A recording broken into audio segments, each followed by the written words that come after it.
Russian President Vladimir Putin has expressed qualified support for a US proposed 30-day ceasefire in the Ukraine war.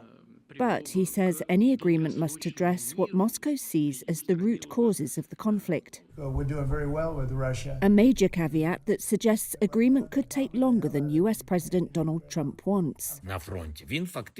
Ukrainian President Volodymyr Zelensky, whose country has accepted the plan, says Putin wants to delay the truce or make it not happen at all.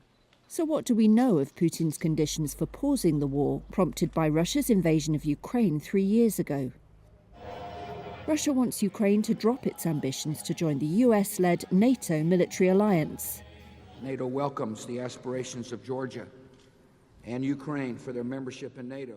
In February, Russia demanded NATO scrap its 2008 promise to one day give Ukraine membership. It also dismissed the idea that NATO forces could keep the peace under any ceasefire deal.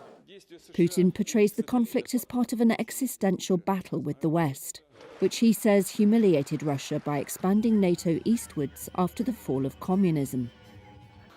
The Kremlin wants recognition of Russia's claim to Crimea and 4 Ukrainian provinces it controls. It annexed the Crimean Peninsula in 2014 and sent proxies into East Ukraine. Russian forces currently control nearly a fifth of Ukraine's territory and are edging forward. Keir Giles of Chatham House says Ukraine accuses Russia of trying to create a frozen conflict.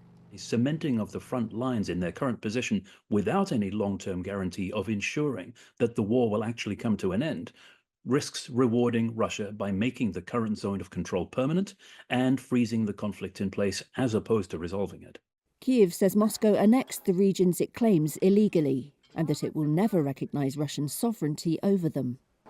Putin wants the size of Ukraine's army to be limited. He says the ceasefire would have to ensure that Ukraine didn't use the time to regroup, train and take weapons deliveries, something Russia could also do. Russia will be rebuilding its military force even faster without Ukrainian forces eroding it almost as fast as it can be rebuilt.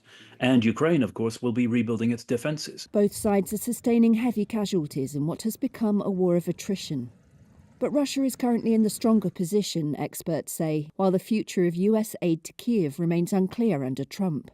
A February report by the London-based IISS think tank said Ukraine has suffered a serious loss of personnel, with many ground units under strength. Kyiv has launched a military recruitment drive to address its manpower problem. The Kremlin has also previously demanded an agreement not to deploy foreign troops in Ukraine. Putin has also made clear he wants Western sanctions on his country eased, and a presidential election to be held in Ukraine, which Kyiv says is premature while martial law is still in force.